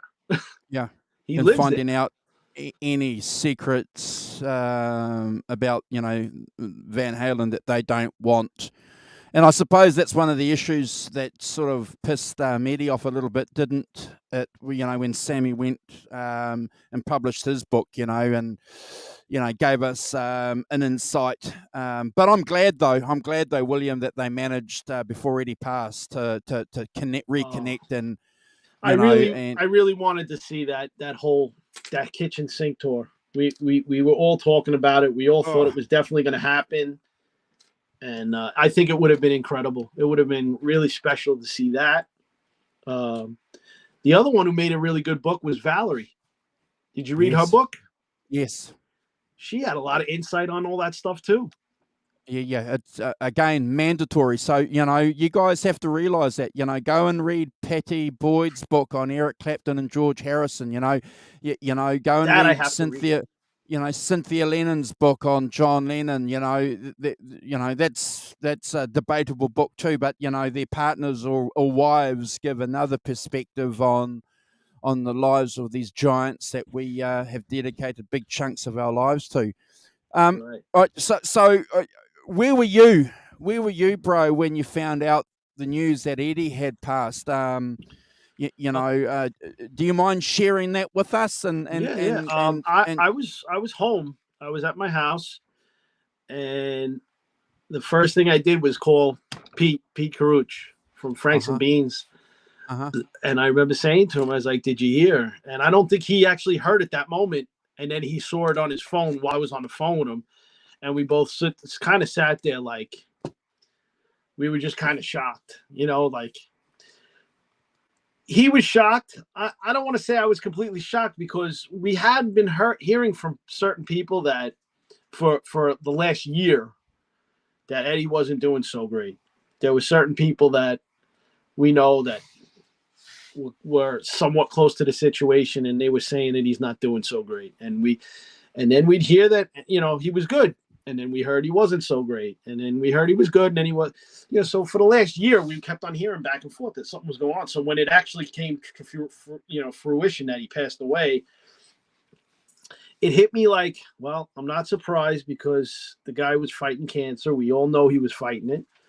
But at the same time, part of my youth passed away with him. That was my youth, man. That was what I grew up with. That was after I processed the whole thing, I really was like, oh, man. And then he died in 2020. I lost my father at the end of 2018, beginning of 2019 from cancer. So my father was my true hero. Eddie was the guitar hero. I looked up to him. So when he died, it brought everything back to when I lost my father. And, it was like a shock when my dad died. So it was a wave of different emotions in that time. You know what I mean? It was only a year that my father was gone. So it brought everything back. If you can understand that. Yeah, look, I agree because I lost my mum to cancer 4 years ago too. So I'm sorry to hear about. I'm sorry your to hear about yours as well. Yeah. So you're right, and when we hear and make these connections, because cancer sucks, bro.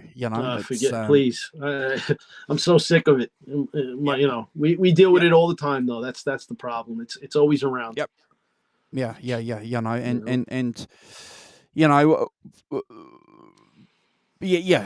Definitely a sad time for us as music fans, as guitar nuts, because this guy had been a Superman in our lives, when we were a young guy, and then all of a sudden, to see, that he'd battled it and that he'd won a couple of fights, and and we were hoping, I was just so hoping, that they were going to bring a tour here, my friends and I, that there could be another chance, Will, that we could see EVH again. Let me ask you this: when you guys have concerts coming through, do they come to New Zealand, or do you guys have to go to Australia to see these shows? So what's really interesting is that we used to get a shitload of good touring acts through the 80s and 90s and 2000s here. We used to get a lot of, we had some good promoters here that were doing that. We don't get a lot now. We don't get a lot of big gigs touring like we used to, because the transportation costs over the last 5 or 6 years, and then you've had this global thing, it just makes it pretty difficult. But, a lot of these international acts, from what I understand from talking to Brad, aren't probably going to go to Australia, so that's saying something too. So the hub of live music, it's reinventing itself, is going to go back to North America and Europe. That's going to be where, because music is a business, isn't it? Will, no one's going to tour and take a band on the road if they're going to lose money. No, 100%, 100%. It makes sense. So, but the good thing with I shouldn't say good thing. The positive thing about Eddie's passing that I saw, that I've witnessed personally, is that EVH fans some of them aren't as abrasive as they were. And I'll tell you, I'll give you an example. So I never used to participate on a lot of Facebook groups, and there was this big Facebook group, and a Van Halen Facebook group, and I joined it, and I had Carnal Knowledge, OU812, and Balance in my van. So I took a photo of these CDs with me holding them like a deck of cards and go, yeah, or something like that, and I posted it to the group. And then 50% of the comments were like, right on, bro, right on. And 50% of the comments were from these guys. What do you do? Throw that shit out. Throw that rubber. Yeah. And honestly, honest to God, I remember going, what's going on? That freaked me out. I'm going to tell you what. That what you just explained is a lot of what we've encountered being in Van Hagar, because we focus on the Sammy years because there's not a lot of bands that do it. There's a few, but not a lot. When we post videos to these Van Halen Facebook pages, a lot of the time it's positive reviews. It's positive, you guys are great, you this, you that, blah blah blah. But there are times when we get the David Lee Roth fans, and they are like ruthless. You know, like Yeah. if you're not playing David Lee Roth songs, you should just kill yourself. Yes. And it's like, wow. But here's the fun. I'm going to tell you right now. Here's what's really, really funny. When we first started Van Hagar, it was me, Mike, the singer, Kevin, the bass player, and Bobby, the drummer. She was the girl drummer that we had. Yeah, I remember her. I still talk to her. She's doing good. She couldn't really travel with us anymore. She's got some health things going on that she just couldn't really do the traveling. Okay. That's the big reason why she left. But anyway, when we started, Bobby and Mike were not. Well, Bobby wasn't a Van Halen fan at all. She wasn't into the David Lee Roth or the Sam Yare. She wasn't into Van Halen, period. She really didn't know much about it at all. Wow. Mike was a diehard David Lee Roth fan. Wow. And we were, at the time when we started, we were doing mostly different types of covers. We were a cover band, doing a lot of 80s and 90s metal and stuff like that. And I remember saying, we were in the practice and we were all sitting there and we were like, how are we going to get people to come out to clubs and shows and stuff? And I said, tribute bands are where it's at. We need to start some sort of tribute band. And we're all like, well, what are we going to do? And I've been saying for years, I said, we got to do Van Halen with Sammy Hagar. Nobody's doing it. Correct. Correct. Mike was like, well, that might not be a bad idea. Let me go listen to this stuff. Mike starts listening to it. Now, Mike, the reason why he hated it was because all he knew was when it's love, why can't this be love? Love walks in. He didn't know about AFU and 5150 and all these heavier tunes that Sammy's done with Black and Blue and Cabo Wabo. He didn't know about any of that stuff. So when he went home and started listening, he's like, wow, this is actually pretty good. Yeah. This is actually really awesome. And then Bobby jumped on board and she started listening and that's how it all came together. Now, me and Kevin, we knew all the stuff because, we were pretty much diehard fans. So sure. That's when everybody started getting together and everybody started learning the songs. And that's how it started off. And the same thing with the new drummer, Greg, who, like I said, I've been playing with him for 30 plus years. Mm-hmm. He wasn't a Van Halen fan. He was not a Van Halen fan at all. In fact, he didn't even like the David Lee Roth stuff. He didn't like David Lee Roth's voice. When he started hearing the Sammy stuff, which he never listened to, he's like, holy shit, this is really good. Yeah. This is really good stuff. And it's so funny because Greg is a diehard major Kiss fan, and I can't stand Kiss. Yeah, it's interesting. Look, I dig where you're coming from. So you mentioned earlier that your vocalist, you got him to become the vocalist. So he wasn't singing. He wasn't singing at all. What happened was when after my original band broke up, I took time off from playing in any bands. We just figuring out what we're going to do. And me and my old bass player started jamming with these guys and the singer was leaving. And I was hanging out with Mike one day and I said, dude, why don't you try? Because I knew he could sing because he used to sing in the car and at work and all this stuff. And I say, dude, you can sing. Wow. You probably know these songs. Why don't you come down and try out? And I guess he thought to himself, let me give this a shot, because if I don't give this a shot and see if I can do it, I'm never going to get it done. I'm never going to do it. Wow. And he came down and he did it. And he did a great job. He did a really good job. We played with the cover band for a couple of years, and then we decided to do the Van Halen thing. And look, from when he started to where he is now, he is completely, he went from a timid guy to the party guy, the guy who runs the show. Wow. He learned a lot and he's great at what he does, man.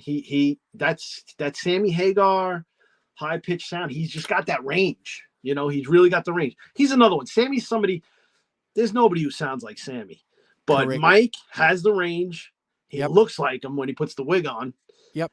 And he has a great time on stage, and people they definitely connect with him when he's on stage and he's like in his zone, And okay, so I'm just going to interrupt here, and ask you something that's connected to exactly what you're talking about.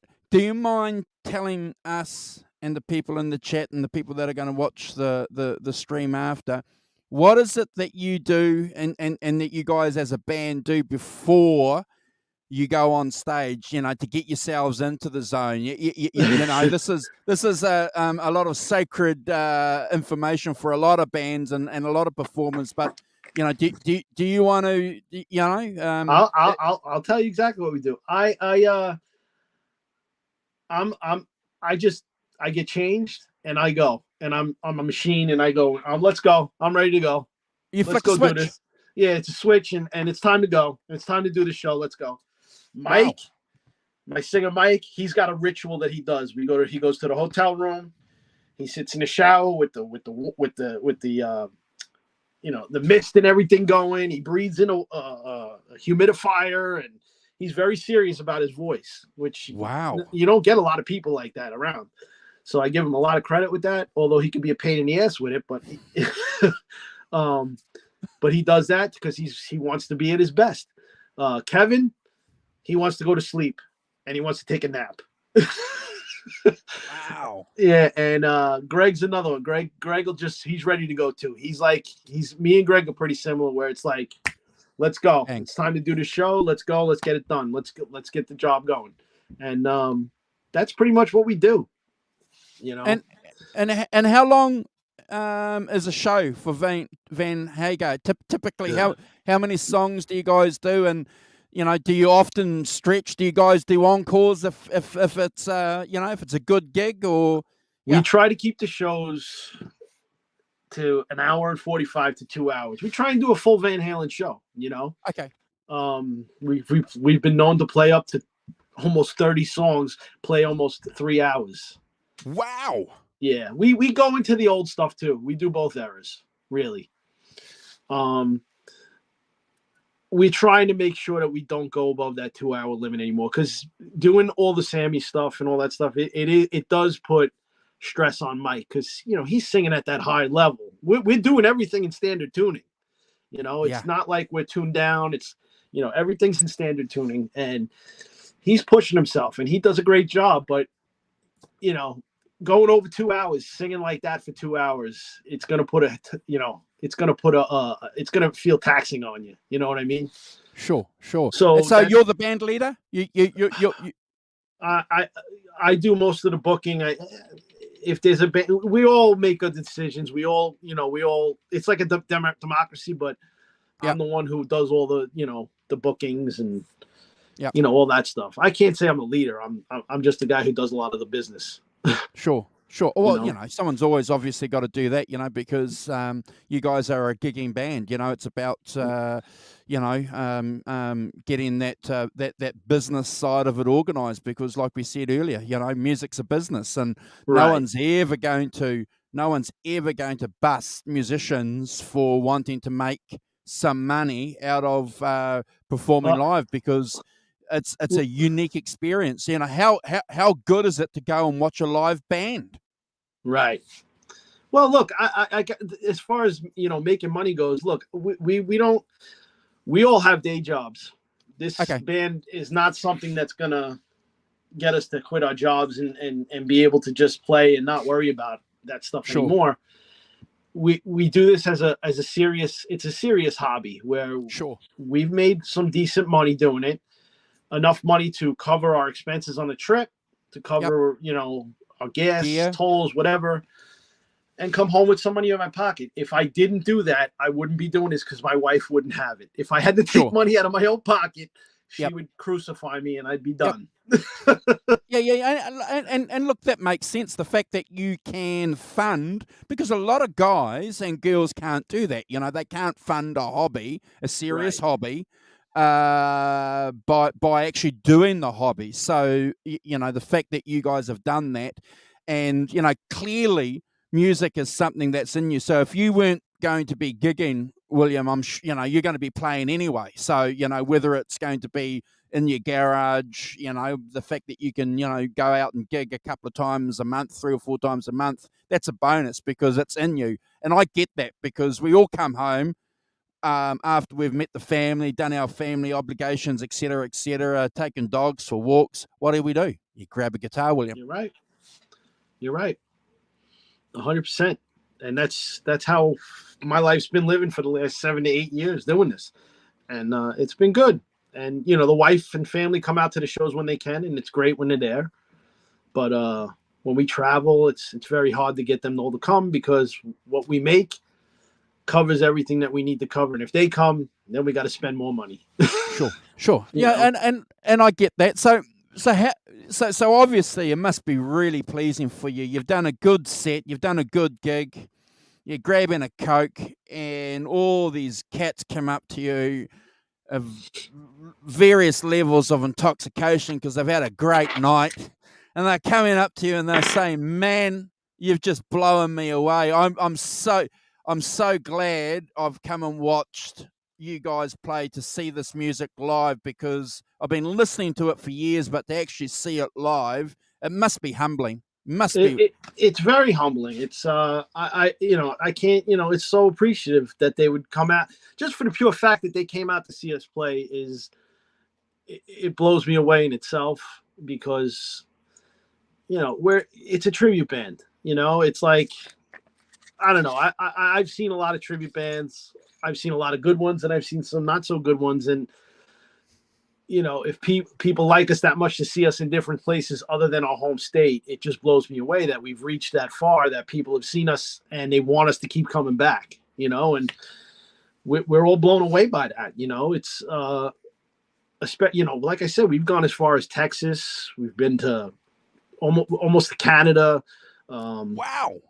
Yeah, we've been around a lot and up and down the East Coast of the United States, and we're trying to play wherever we can. But again, there's a lot that has to go into that, especially with flying and traveling like that. We have to have all our equipment backlined. We can't have we can't carry our amps with us, obviously, if we fly. Again, we doing the best, whatever we can. We've had a lot. There's been a lot of shows that I've tried to get that we weren't able to get for that reason alone, that we can't bring our equipment and we're not driving 20 hours to get to a show. Yeah. No.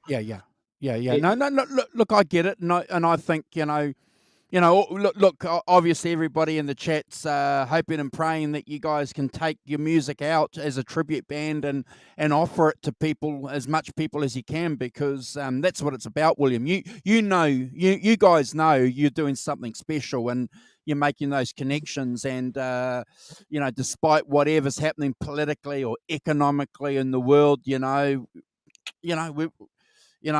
we've all got music, and this is one of the great things that we like celebrating on this channel. How many times has music been there for us? And that's the fact been my one constant in my entire life, that I can honestly say, through every phase of my life, there's always been music there, and that'll probably never change. No, I've never already for said, me too, bro. when my time comes and I pass away, I want to go into the casket with my iPod in my ears and just keep the music playing. Just keep all of it playing. But St. Peter's going to say to you, like I'm going to say to you now, what's your favorite Van Halen album? What's your favorite Van Halen? I'm going to put you on the spot. Well, I'm going to ask you for a favorite Van Halen album and your top 3 Van Halen songs. Well, my favorite Van Halen albums have to be. I can't pick just one. I'm sorry, I can't. But for the David Lee Roth era, it has to be Fair Warning, and for the Sammy era, probably it changes. But today, it's 5150. Okay. Yeah. Some days I get it. I get it. That's the thing with Van Halen. It's like I listen to Fair Warning today, and then tomorrow I'll put on 1984 and say, "Yeah, I love that album." Yeah. And then I'll listen to 5150, and then I'll listen to Balance and be like, "Yeah, that album's great." It's just, it changes every couple of months. Yeah. But today, when we do lists on the channel too, we say today the list is, because it's going to change next week. So I'm glad that you're in that category. So, but today, give us your list today then. Now with song 3, my favorite songs, I'd have to say "Best of Both Worlds" is one of, just because that was like one of the first songs I ever heard. Panama, and believe it or not, "When It's Love." I love When It's Love. When It's Love Those, is one of my favorite songs. those three songs, when we do them live, it's when I feel the most energy, I guess. And I know it's weird when it's love because it's a ballady type of song, but it's still just such a cool song. It's just such a, you know what I'm talking about. It's just such a great song. Yeah, I love that song because when I first heard it on AU812, I could hear some Clapton licks and I couldn't make that connection. It wasn't until a couple of years later when we started reading and getting this information, that there are deliberately Clapton licks in there by Eddie. So I think it's a great song. It's one of my favorite songs. So I'm glad that you mentioned that. First Van Halen song that you played right through, and your first Van Halen solo you nailed. Probably going to have to say Pound Cake for both. Because that's not an easy song. That was the first song we learned as a band. I mean, if I want to go back to when I was a kid, shit. Oops, sorry again. It's okay. It might be Best of Both Worlds if I can remember correctly. That might have been the first one that I learned. But as Van Hagar, when we first started getting together with Van Hagar, that Pound Cake was the first song we learned all together. And that was the first song that I did again, I don't nail the solos, but that was the closest I've come to probably nailing a solo. Well, I think you nailed it, bro. And Thank you. This is one of the great things about musicians. The humility there. Bro, it's been fascinating hanging out with you. We've done an hour and 45. I consider you a friend, bro. You've spent an hour and 45 with us. I'd love you to come back. We're in communication now. I'd love to get you back on here with Simon Hosford and Brad and deep dive some more Van Halen with Hoss. I know he'd appreciate that, and we can talk about Racer X. So for that show, bro, we'll probably need about 2.5 hours because normally when you've got a couple of co-hosts, everyone's talking and stuff like that. I'm letting you know now. I'm off for work for the next 3 weeks. So even if you guys are doing a show, I don't care what time it is. I could always do it with you guys at any time because I'm around. Okay. Awesome. So everyone in the chat, if you guys want us to get William back and talk some more with Hoss, put a thumbs up. Put a thumbs up in the chat. And we're a small YouTube channel here, William. We have a lot of people come and watch some of the streams after we've put them up. Right. And we don't profess to be fans that know everything about Van Halen. Well, we don't. We're just guys that love getting together like yourself, giving people an opportunity. If anybody's in the chat that wants to come on and hang out with us on future shows, if you guys want to come out and hang out with us and William, let me know. Get in touch with William. You guys, if Pete wants to come on here and hang out, and we can hand it over to Pete, and it could be the Pete and Will show. Take over. Oh the 50, God, 50 you show. guys, it would no longer be a Van Halen show; it would be a comedy show. You'd have a laugh. You guys would have a laugh. That's for sure. Oh, look! I think you guys, the way that you guys bash each other up on your Facebook. I'm not going to describe what these guys do, but you guys go. You know what? I'll tell you what stinks. What stinks is we can't really do it anymore because every time we do it now, either one of us gets in trouble with Facebook and gets banned for a couple of days, or what happened was it was getting so crazy that his Pete's company started seeing all his work where he works, and he's like, "Yeah, we got to calm down." Okay, well, I'm glad I witnessed it when it was at its best because my gosh, there's some thought went into some of those. I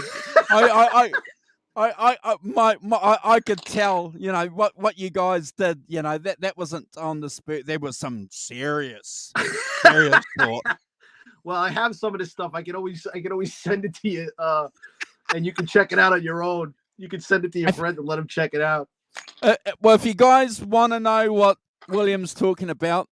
Get in touch with him. I'll put some links to his social medias here on this stream. Ask him. He might, but just be prepared. You know, it's great. Yeah, you have to be tolerant. You got to be tolerant and be prepared but it's it's good fun, bro. It's been fantastic hanging out with you. You too, man. I enjoyed it very much. I consider you a friend. You know, EVH is he's the reason why we're all here. He's the reason why our channel's here. He's the reason why Fruitcake Tony's doing his show. Johnny Bean's doing his show. You know, it's about guys and girls, you know, getting together and talking about stuff that Eddie would be happy, you know, that fans are still doing. You know, he'd be happy. I can only imagine that Wolfgang and Alex have to be pretty blown away with all the people who still talk about him and talk about everything they've done. I mean, you got to be proud of that. You know, you got to be proud of what that guy accomplished in his life. And you know, Wolfgang has said it. He thinks his father's going to be remembered as like a Beethoven type of guy. What Beethoven was in his time, Eddie's going to be for this time. And I agree. He'll never be forgotten. There's no way. Just a couple more questions before we shoot the gap, bro. So, thoughts on a tribute tour or concert or gig for EVH now that the States is opening up? Any thoughts from you on how that might happen or that you'd like to see, and also thoughts on the back catalogue that's buried in 5150, on getting that stuff out as Van Halen fans? Do you have any thoughts and opinions on that, bro? Very torn on that because, like I said, there's a million guitarists out there who are amazing at what they do. But I've got to see Eddie a bunch of times, and it's not going to be the same. I mean, people saying, "Oh, they'll get Nunu Bettencourt to do it," or Steve Vai, or Paul Gilbert, or whoever you want to say. And as great as those guys are, and I'm sure they would do a great job, for me, it's not going to be the same. It's just not. There was an aura about Eddie that just it overtook you when you saw him. So to see the rest of the band up there with another guy up there, I don't know how. I can't say how I'm going to feel about that if it ever happens. I would love to see Alex up there, you know, finish his career on a high note. Yep. I'd love to see Dave, Sammy, Michael, Alex, you know, even Wolfgang all up on the stage together playing. But with another guitarist, I don't know how I feel about that. I'd have to just witness it to see what would happen. I mean, sure. You know, that's the best way I can describe it. You know. And what about the back catalogue of the stuff that's buried in 5150? Are you desperate to get hold of that? Will you, you know, is that something? Let me ask you, you guys actually have that, don't you? Or was that Japan? Japan might actually have. They released the Sammy Van Halen albums within the last 5 years, I think, in Japan, remastered and remixed and everything. Yes. And the one album that I think needs it the most of all of them is OU812. Sure. And I would die for that to happen. I would love for that to happen. But for some reason, they're not doing it right now. And I don't understand it. You know, I don't get it.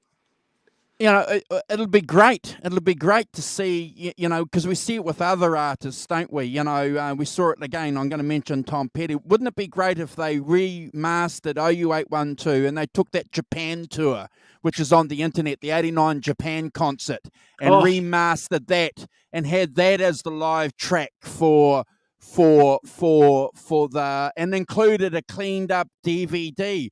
You know, and it's like, wow, you know, wouldn't that be, as an example? That would be great. I would love to see that.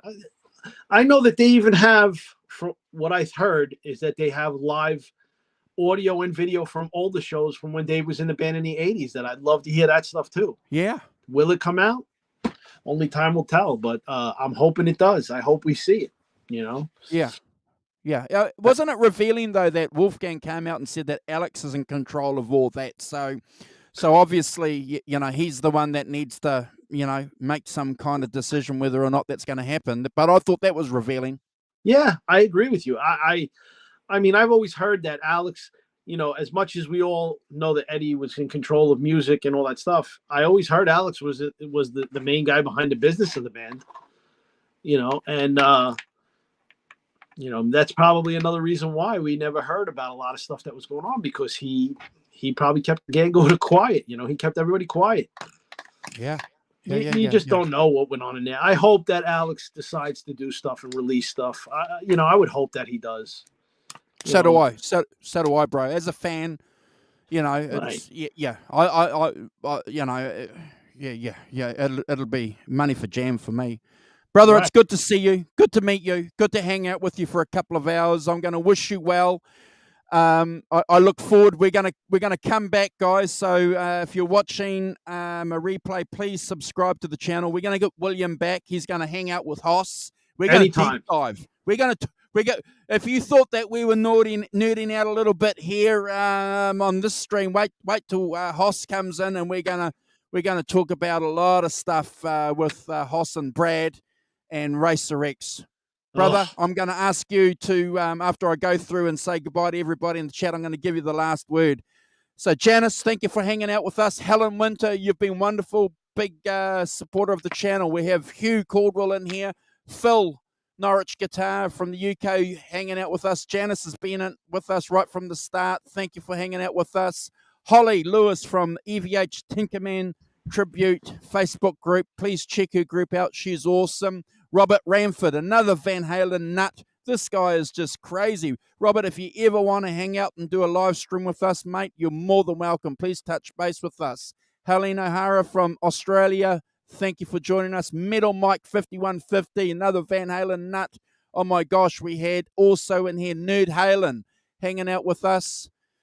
Oh, I'm scrolling all the way up to make sure I don't miss anybody.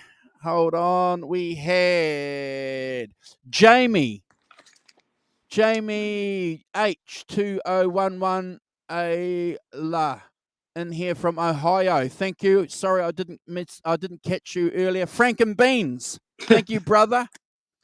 And we also had at the top of the show, didn't we have your wife in here too? Yes, she was. Brenda Kelly. Brenda Kelly, thank you, Brenda, for supporting the channel and watching us. Nelson Rodriguez, another good friend of the channel. You guys are awesome. Thank you for hanging out with us. We're going to get back in a couple of weeks with William for part 2. Hang out with William part 2. Definitely. You guys are awesome. Going to give you the last words, brother. Thank you all for watching. Thank you again for having me. Dude, it was awesome. I'm glad I met you. You ever come to the States, you get in touch with me. You're more than welcome to come by and hang out anytime. Love to, brother. And I hope one day I get to New Zealand so I can come see you in person, man. Same here, brother. And again, I look forward to doing this again with you guys, man. I'm very looking forward to it. You guys are all awesome, great musicians. You're a great guy. I can't wait to do it again. Awesome. Okay, guys, we're out of here. We're going to play the Electric Blues show ending for this stream. Peace, everyone.